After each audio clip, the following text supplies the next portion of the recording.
Hey guys, welcome back for another video. Now in this video, I'm going to be tackling transforming another cedar chest. Now a friend of mine actually reached out to me after watching my last cedar chest video, and she told me that she had a cedar chest that was given to her from her dad that had been sitting in her garage for some time. She asked me if I would be able to update it a little so that she could find a place for it in her home. Now, as you can see, this chest is a little dated looking with some of the trim styles, and it's just been worn down over the years. But I have a feeling that we can modernize this chest a little bit so that it can still get many more years of use. So that's the goal for this video. Let's see if we can breathe some new life into this old chest.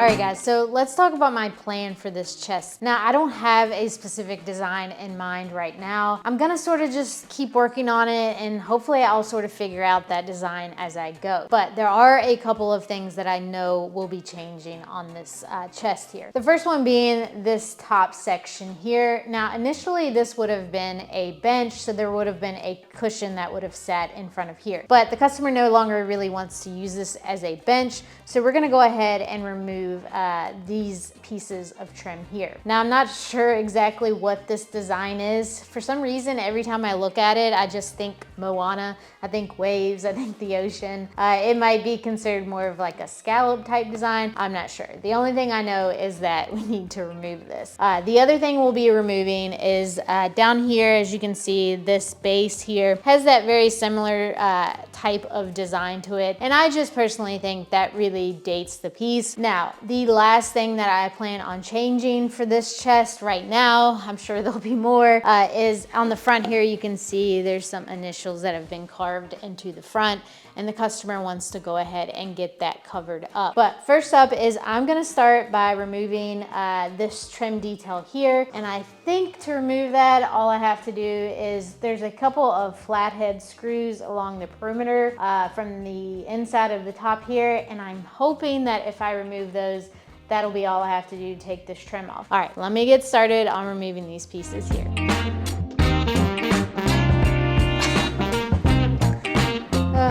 Gonna have to do this by hand.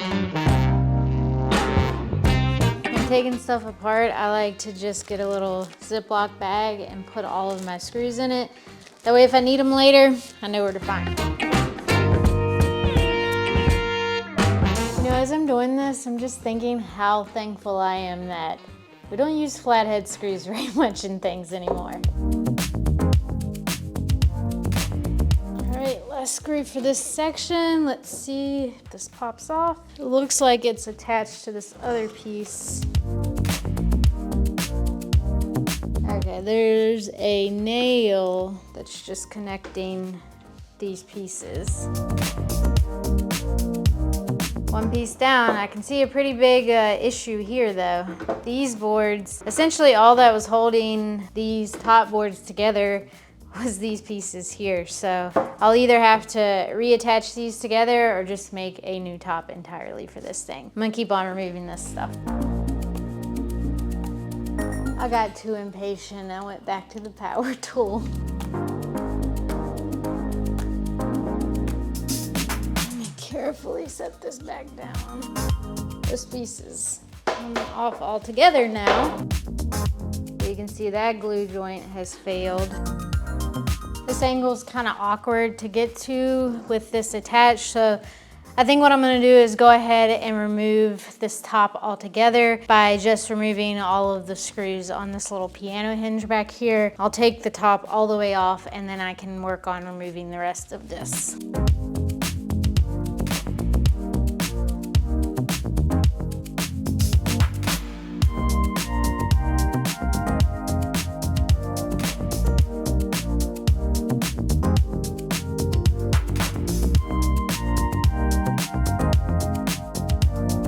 Well, as you guys can see, our top did not fare so well. I think the only thing that was holding these two pieces together was actually this perimeter trim here. I also have a lot of holes on the edges. Now, like I said earlier, I think if I was going to paint this, I could just fill these and I could cover that up. Right now, I'm not 100% sure that I want the top to be painted, so I might consider just making a new top for this thing and replacing it. All right, now that we've gotten the top taken off, it's time to flip this thing over and start removing that base.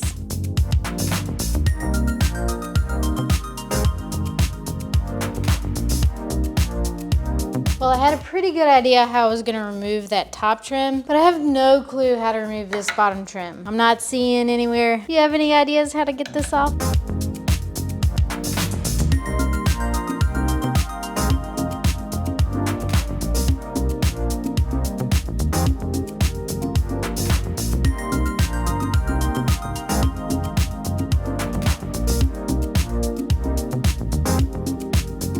All right, guys, so I've sort of just run into my first little issue here when it came time to remove this base. Now, when I first looked at this base, I just assumed that it was separate from the rest of the chest and it was somehow attached, and then it just had trim around it. Those trim pieces that were covering the sides and the front sort of led me to believe that. However, once I removed those and looked at this entire thing, I can see that these are just entire panels of pine on every side here, which means that the only way that I could get rid of this base is cutting off this section here that has this profile. So this is going to be a lot more challenging when it comes to removing this base than I had originally planned, but sometimes you just gotta pivot and move on, and that's what we're gonna do.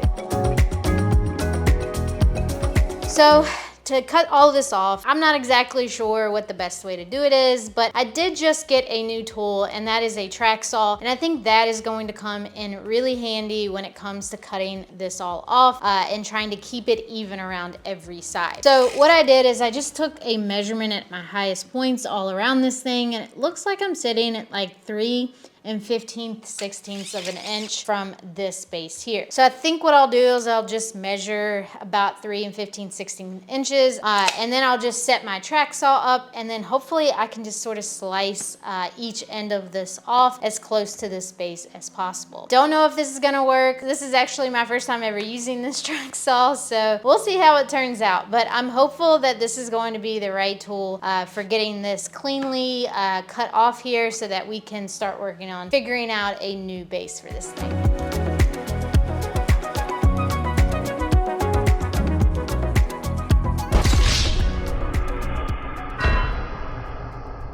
Now, what kind of lunatic uses a new tool for the first time on a project without testing it out first? Yeah, guilty. This was literally the first thing I ever cut with this new track saw, but to be fair, I watched like a gajillion reviews on YouTube about this saw before I ever bought it.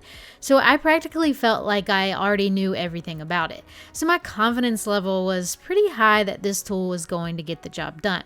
And as luck would have it, it totally nailed it. So it turns out that watching those gajillion reviews was worth my time because I think that track saw and me are gonna become great friends in this workshop. I like it a lot. All right, guys, let's see how we did. Oh yeah, completely off in one piece. Now that I've got this section of the base removed, I feel like I just took this thing from like the 1970s to modern day, and that's just going to allow me to design a different style of base that's going to basically make this thing not look so dated. Now that we have this step behind us, we can start moving on to trying to figure out what the design for this chest is going to be. So I've got some sketching up to do and some thinking about what I want this to look like. Once I get that figured out, then I'll work on basically cleaning this thing up, getting it sanded, getting it painted, and then starting to bring that design to life. All right, guys, so I'm ready to start getting this thing cleaned up now. Now I could go ahead and just start sanding away, but because of this finish that's on here, it would just take so much sandpaper to just basically be able to sand this thing down to raw wood. So what I'm gonna do first is I'm going to apply stripper on every side of this thing so that I can go ahead and get that finish off of here, and and then I can come in and then sand off all the stain until I can get it to its raw wood. So let's get to it. All right, things are about to get messy, so we better put on our PPE first. Now, last time I used some chemical stripper, those dang fumes kicked me out of my workshop for a couple of days. So this time I tried using Citrus Strip, which actually claims on the bottle to have no harsh fumes. Look, I don't want to spoil anything for you, but let's just say I'd like to talk to them about their definition of the word harsh. Despite what they claim, I'd say it's still a good idea to wear a respirator and gloves anytime you're working with a chemical stripper. All right, so I've had this stripper on for a couple of hours now. The bottle said anywhere between 30 minutes and 24 hours, so that is quite a big time range there. But I think that kind of just depends on what type of finish is on the piece that you're stripping and how much of that finish is on there. So I'm gonna lift up this plastic, take a little peek, and see how easy this stuff is to scrape off. If I feel like I can go ahead and scrape it, I'll go ahead and do so. If not, I'm gonna let this sit for a little bit longer.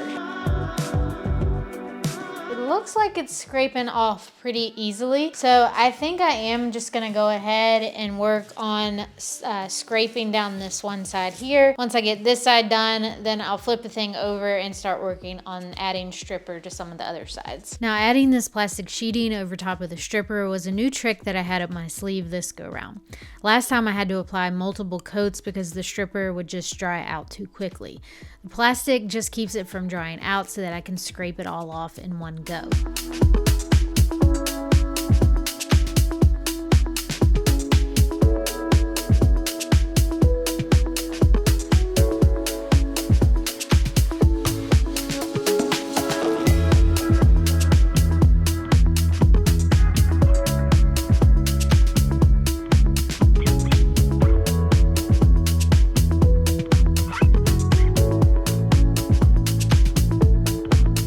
A lot of residue left behind, so I applied some of this paint stripper after wash to a scrubby pad to clean it up. Now, if you're going to do this, just make sure that you're wearing the right type of gloves. I'm about to discover that I am in fact not wearing the right types of gloves here because this stuff literally ate right through them and left me with a nice little chemical burn on my skin to remind me to not be so stupid next time. Don't you just love toxic chemicals? With that crisis taken care of, I wiped down the entire chest with a wet rag soaked in, well, just water this time, guys. And now I can finally start sanding some of that stain off. Now, I don't really need to sand this down to raw wood here because I'm planning on painting it. But will I try to sand it down to raw wood? You betcha. I like a challenge. Now I'm ready to fill in those carved out initials on the front, and I'm gonna do that using some Bondo. Now this is also my first time using Bondo before, so let's see if I can not screw it up. Wow, so many firsts for this video. With Bondo, you have to mix the hardener in, but you don't wanna mix in too much because it'll set up too quickly on you. I feel like I had the perfect amount mixed in at first, and then, well, I found a way to screw it up. Don't do it, Sarah. Enough is enough. Well, looks like the amateur in me decided to add more, so now we have like less than a minute to get this stuff applied.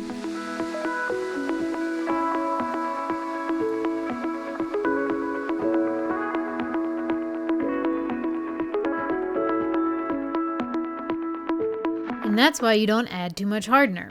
Lesson learned. I had to wait for this coat to dry, and then I sanded it off and applied a second coat.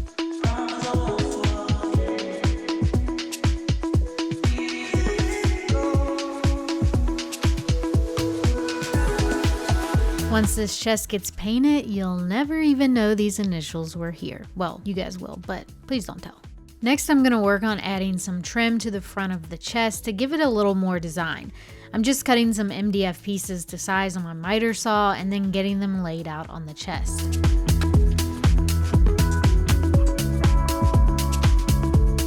I decided to go ahead and prime some of the areas on the front before I attach the trim.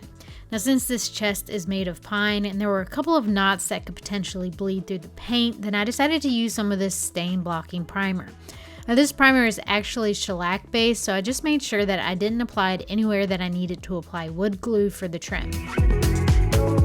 All right guys, so I've got these areas on the front face primed up now, and now I'm ready to go ahead and attach my trim. Now this is where I realized that I made a bit of a mistake. See, this trim that I bought here, this is just some MDF trim, but the edges are rounded over, and my plan was that I was just gonna come in and take off that edge so that I had one nice flat edge. That way when this portion here, because this portion is not rounded over, that way when you mate the two together, it just had a very nice seam. Because I didn't do that, because I forgot to do that, now there is a very slight gap there, which is not ideal for a face frame, but that's okay. We're gonna take care of it by just filling in any of these gaps with some wood filler. All right guys, let's go ahead and get this trim attached. Okay, change of plans. I was gonna do this all as one unit and then attach it, but these screws, it did split this MDF here, which is kind of weird. So I think I'm just gonna attach this piece by piece. I'll just glue it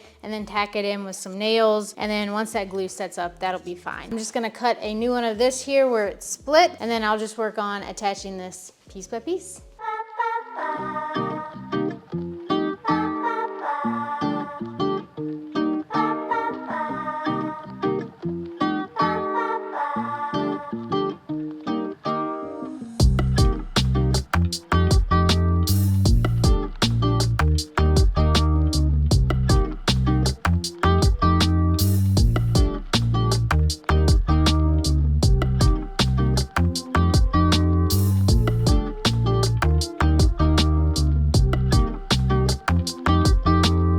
All right guys, so I've got this first layer of trim on here now, and I'm really kicking myself for forgetting to cut off these rounded edges, because it is gonna make so much extra work for me just trying to get this thing to look like one piece. Right now it's just a choppy mess. I've got a lot of gaps in between all of my joints. I've got a lot of nail holes I gotta fill, and guess what? It just so happens that all of my wood filler is dried up at the moment. I don't know why, but every time I need to use wood filler, every bit of wood filler that I have is always dried up, and I have to go buy more. But I'm not doing that today. It's cold and rainy out, and I've decided that I'm not going anywhere. So I'm gonna turn once again to this old guy, Bondo, and I'm gonna mix up some of this and try to use it to fill in some of these gaps I've got here, fill in all of these nail holes, and just generally try to get this thing looking a lot better than it does right now. All right, let's get going.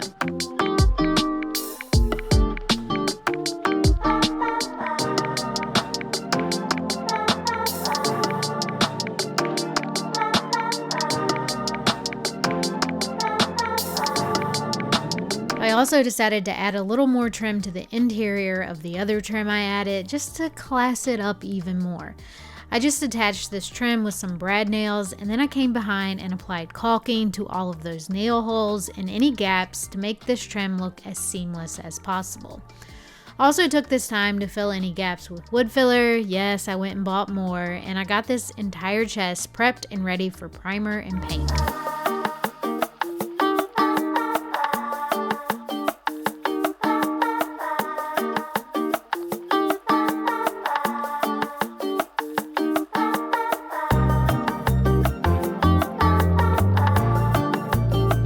All right, I think I have all my prep work done, so let's get some paint on this thing. I'm using Benjamin Moore's advanced paint here in a classic black color. I really like the durability of this paint, which I think makes it really nice for furniture. However, you do pay for it when it comes to application time, because you have to wait like 16 hours in between coats. But if I've learned anything from building, it's that a quality finish sometimes takes patience. And so to that, I say, I got nothing but time. Just make sure your paint gun isn't acting up, or you'll be sanding this all down and painting the entire thing by hand. Ask me how I know.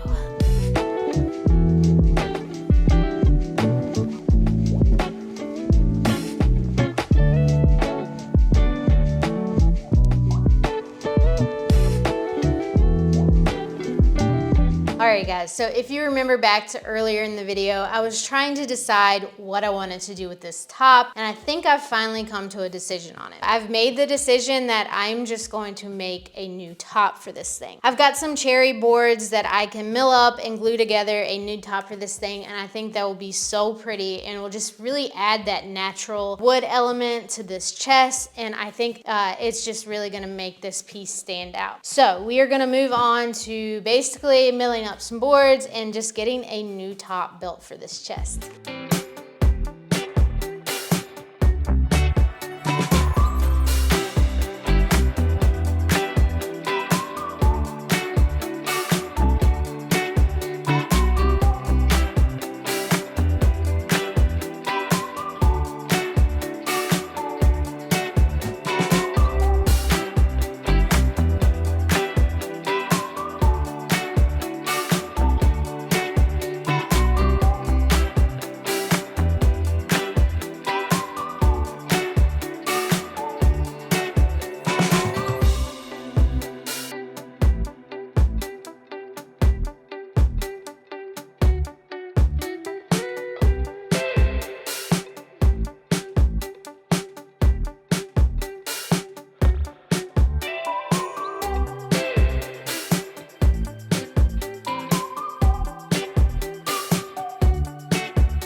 All right, I'm back, guys. I figured those last few steps were pretty self-explanatory, so no voiceover was required. That, and I thought maybe you guys could use a break from hearing me yap for a little bit. You're welcome. Now that my top is glued together, I need to address some of these knots and voids in the wood. I'm gonna fill these areas in with some black epoxy to stabilize them. I start by getting them cleaned out really well and then mix up some epoxy to fill in these areas. Once that epoxy cures, I can sand away any excess epoxy.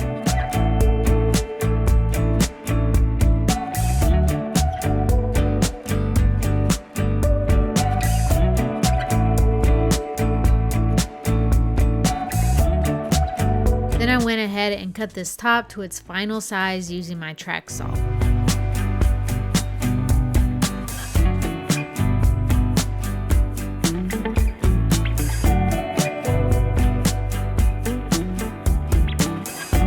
There were also a couple of small pinholes in this cherry wood, so I filled them with some of this Gork's Goodfella in the cherry color. This was another first time use for me, and holy cow, this stuff is awesome. Hands down the best wood filler I have used so far.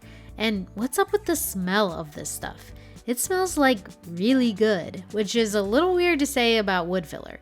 I cannot be the only one who feels this way, right? Let me know. I also added a simple little chamfer to 3 of the edges for this top. I had to leave the back edge alone to accommodate the hinge that I'll attach later. Lastly, I got this top sanded and applied a couple of coats of Rubio Monocoat finish to both sides.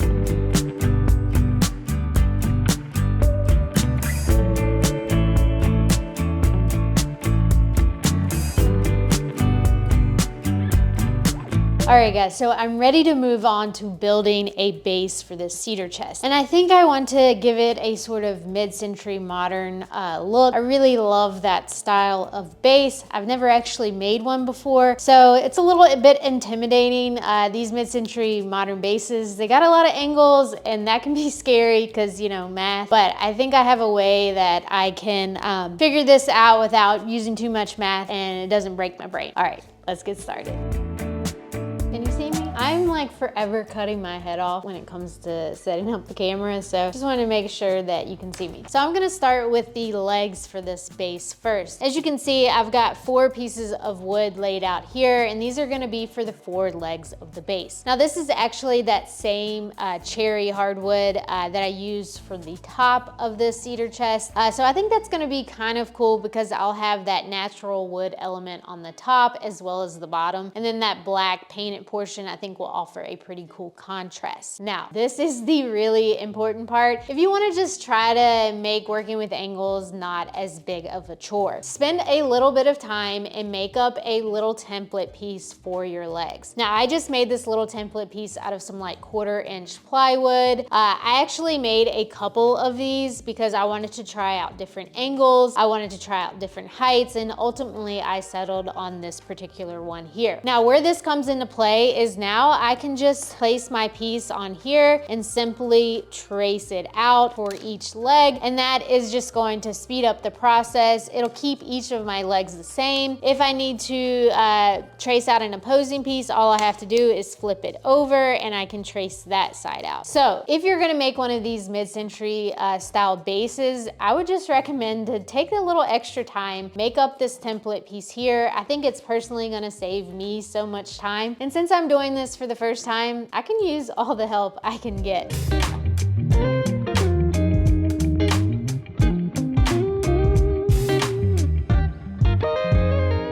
All right guys, so let's talk for a second about how I can safely cut these legs out now. When I made up my little template piece here, I just cut those angles on the miter saw, and how I did that was I just took some double-sided tape, I applied it to the back of my plywood piece, and then stuck it on the saw just so that it wouldn't move around. While I was cutting it, I wouldn't have any pieces flying off. That worked just fine, but this is really thin, lightweight wood, so it really had no problem really holding that well to the saw. I was kind of debating using that same technique to safely cut these pieces here, but I just don't feel as comfortable doing that because these are really thick, because they're hardwood pieces. If I was to catch a knot or something like that, you just never really know. So I don't feel quite as comfortable cutting these on the miter saw. It's gonna be a little bit challenging to cut these angles safely, so I think what I'm leaning toward doing now is just roughly cutting these out on the bandsaw. They won't be perfect at first, but then what I can do is then, since I made this little template piece, I can then take some double-sided tape,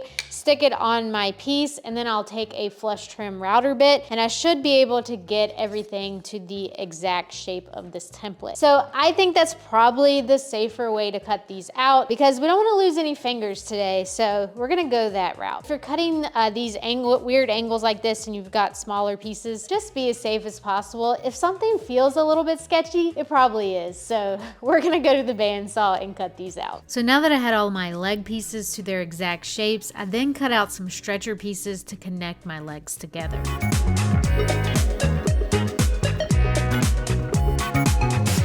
Now it was time to figure out how the heck I'm gonna join all these pieces for the base together. I want this base to be pretty strong to support this chest, so my plan is to use some mortise and tenon joints to connect everything together. Now, I don't happen to have a domino joiner. I mean, come on, I literally just bought a track saw, one expensive purchase at a time. That tool would make this step really quick, but what I do have is this little beadlock jig from Rockler. It takes a good bit longer to use, but it does allow me to drill out some mortises that I can insert these little tenon pieces into to make for a strong joint once glue is applied. Now the side pieces for this base were a little complicated because of the angle of the legs, so I just placed my piece so that it was flush on my outside edge, and then I marked a line where I would need to cut it. Then I took that piece over to my table saw and I just adjusted the angle of my blade until I met that mark. I dialed this angle in on some scrap wood first so I didn't ruin my piece. Once my angle was cut, then my side pieces would now sit flush with everything else, and I was getting one step closer to assembly. Now my side stretcher pieces were a little too small to use those tenons for joinery, so I just drilled some holes for dowels to connect those pieces to the rest of the base. Now I can start getting this base glued together. I started by gluing up the front and back of this base by attaching those leg pieces to my stretchers with those tenons.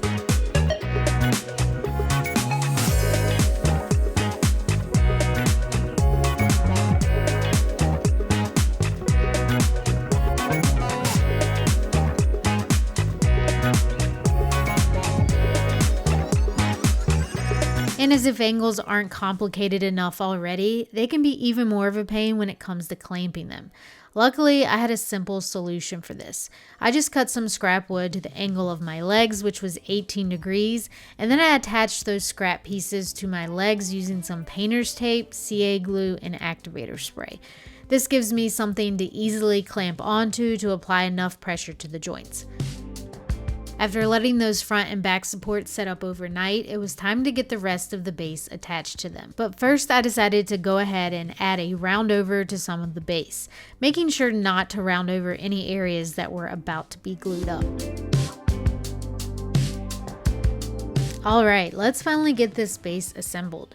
I joined everything together using both those tenons and dowels and then clamped everything together and left it to sit overnight.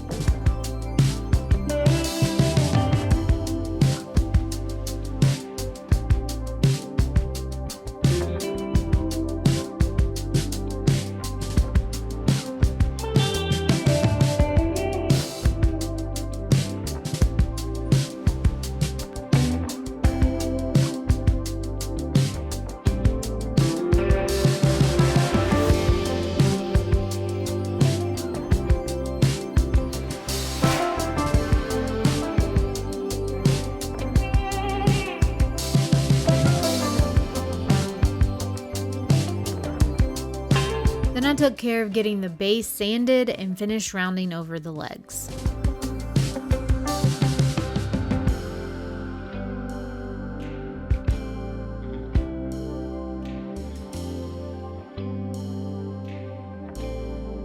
I then applied that same Rubio Monocoat finish to the base.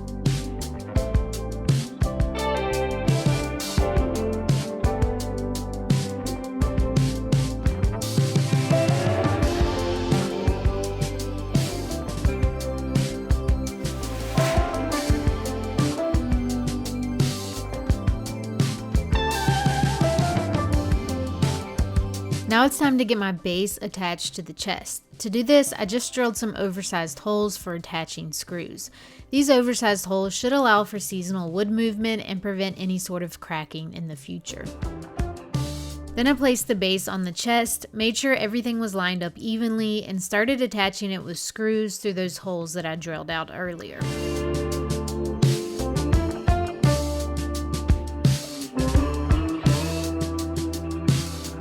Now I could get the top attached to the chest as well. I'll be attaching this top back to the chest using that piano hinge that I pulled off earlier. I honestly thought about replacing the hinge until I realized that a hinge this length costs like over $40, so I decided I would just try to clean it up with some vinegar to get the grime off and then paint it black. This ended up working pretty well and I was able to save a little bit of money, which is always a nice treat.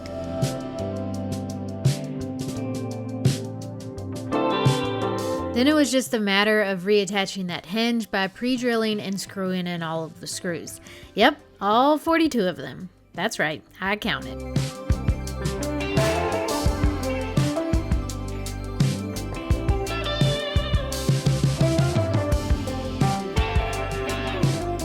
So now that the top is attached, we need to add some sort of hinge to the inside to hold it open.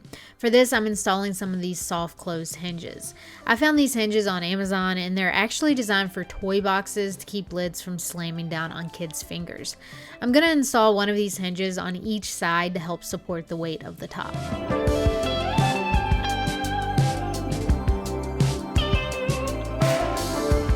Now that this chest is complete, let's flash back real quick to the start of this project so you guys can be reminded of where we started with this thing. I've got to say that personally, I think the transformation is wild.